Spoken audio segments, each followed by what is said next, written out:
Hello, amazing people. Welcome back to my channel. If you are new here, my name is Carla, and in today's video, I want to share with you what not to do with Navy Federal Credit Union. So, I'm going to share with you 10 different things that you should not do with them ever. The first one is do not buy access to Navy Federal at all. So don't do this because you can get into a huge trouble because of this. If you get caught, if they do an audit or something like that and you get caught, that is going to be a really not fun situation for you. So don't do this. Do it the right way. There is proper way that you can get in. I mean, just there, I already make a video about it, so just check it out. But still, you have different way that you can get in the door in the right way. So don't do the wrong way. Don't do the things that are illegal that get you in trouble because it's not worth it. The second thing that I want to share with you today is do not add outright users that are Navy Federal member. Why do I say this? And it's because usually they will gain access to your account and you don't want that. So if he's unauthorized, you don't know, I mean, it could be a friend or it could be a family member, but and maybe you can trust them, but the reality is you might not want them to have access to your account. This is kind of personal, this is kind of private. So if you get an authorized sign user but they are not member, then they won't gain access. So maybe you can go that route. Anyway, I have my reservation with authorized user. Usually these help you with your credit, but you have to be careful with this. I mean, it has good and bad with this situation. The next thing that I want to share with you is do not sell trade line with Navy Federal Credit Union. You can get banned if you do this. So don't do this at all. Just be on the safe side. Try to have a good relationship with them. Try to mix out the products that you get with them. So just have a different products with them and all of those things. That way you can start getting increase your credit score, also increase your internal credit score. Just start creating a good credit profile, and that way you can go from there. The next thing that I want to share with you is do not manufacture expand. This is a really deep subject on its own, but don't do this with any product of Navy Federal. They, if you get caught, is also going to be a huge issue for you. So don't do this. I mean, manufacturer spending is basically spending money from your, let's say, your credit card to take advantage of points, rewards, and all of those things. And then what you do, usually people spend it and then return it. And if you do that too often and you get caught, you're gonna get in trouble too, because actually this is not this is illegal, and it's not good to do. I mean, a lot of people do it, get benefit. They can even make some income here and there, take advantage of the situation. But if you get caught, it's going to be a huge issue. So don't do the wrong thing. You don't have to do this. You don't have to do the wrong thing in order to get some profit or get some, I mean, start getting some extra income. Do it the right way. So don't do manufacturer spending with Navy Federal products at all. The next thing that I want to cover, the other thing that I want to share with you is don't apply for a car loan with the purpose to use it as a personal loan or use it for personal expenses or something personal. If you apply for a car loan, use it for that particular purpose. So go to a auto dealer in just buy a car. Don't get mixed up because that money is specific for cars. Don't play with that. Again, if this can get you in trouble, you can get in Navy Federal jail, and who knows what other issues can open up for you in a negative way. So this is actually a bank fraud. So it's not right to do this. So be careful with this. Don't do it. I'm telling you, because it's not worth it. I mean, just save the trouble. Don't get into trouble if it's not good for you. The other thing that I want to share with you is never do not apply for a credit limit increase over the phone or in the branch, because they're going to pull your credit and you have to deal with a hard inquiry.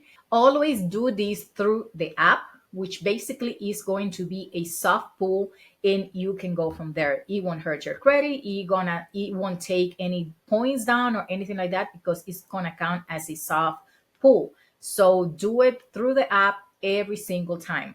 In this situation, I'm gonna be honest with you. I mean, if you wanna do the credit limit increase every certain period of time, I recommend you to do or wait 3 billing cycle or a statement cycle fully, I mean, completed. That way, let's say 91 days to 100 days, or every 100 days, to be in the safe side. Just put some reminders on your cell phone or on your calendar. Hey, I mean, you just can put a note over there. I request the last credit limit increase requested on this day. Just calculate 100 days and then do it again. But remember, with this, you have to be careful, because if you don't spend that much after you get a credit limit increase, they have to be aware, or they're going to analyze your accounts and all of the things to see if it's worth it or if they can approve that. Because let's say that you get approved for $5,000 and you just spend $100 in your car in a whole month. They will think that you don't need that a credit limit increase, so they're going to deny that. So you have to be strategic and see, you have to spend money, you have to put everything on your car. If you are planning to get more funding or more credit, then what you have to do is maybe put all of the bills in that specific credit card. That way you can show that you are spending a lot of money in. And then obviously, because usually the bills, you have to pay it up every single month, well, then you're going to cover for those expenses and reuse it again and go from there, start that cycle. That way they can see you really need the money or the credit, and they will increase it with no issue with a soft pull. So it's great. The next thing that I want to share with you is, do not rush to pay off your pledge loan. This is good for your credit report. So have it in there. That's what, when I say credit mix or something like that, is because it's a good thing that you have credit cards. Let's say a car loan, a pledge loan, things like that is good. What I suggest you to do is this type of loan add value to your credit report, to your credit score, to your credit profile. So you don't have to rush to pay it off. It's totally the opposite. If it's there, it's gonna show some consistency. It's gonna show a good on your payment history. Is gonna be a good for you to have it in there. So what I will suggest you to do is basically, if you get, I mean, when you get your pledge loan, what you can do is basically, when you have it everything set up, wait for a billing cycle to show. That way it show up in your credit report, and then you can go from there. So what you can do is, when Navy Federal deposit that money back into your account, what I will suggest is maybe pay 90% or maybe even 95% of that pledge loan down. But stay with that 5% as the pledge loan active, because what they're gonna, probably you won't have to pay that pledge loan for years if you already paid off the 95% of that. The only thing that you're gonna owe basically is a 5% of that pledge loan, and it's gonna be later on that you have to pay very, very minimal. So that way the credit history is gonna start counting in a positive way, and it's gonna jump your credit up. So keep this in mind. That's one of the good things that you can do with your pledge loan. The next thing that I want to share with you that you should not do is, do not dispute inquiries on open credit cards account. So don't do, if you get approved, I mean, you know that a lot of people do these type of things, but don't do it on open accounts, because it can get you in trouble. They will confirm that with Navy Federal, and if they know that you are trying to dispute a open account, you can get in trouble too. They can close your account.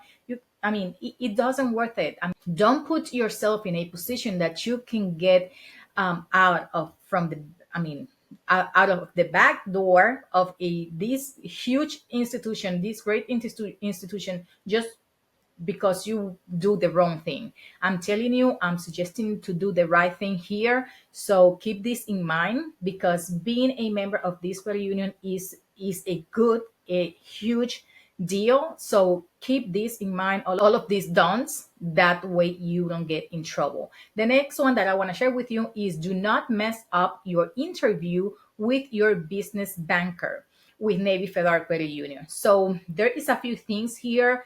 I mean, if you want to get a business account with them, this is a whole process, is a whole different situation because they have a slow process, they have a manual process, so you have to go and apply online. I will make another video giving you the specific with how you do this, but basically you have to start completing some information online.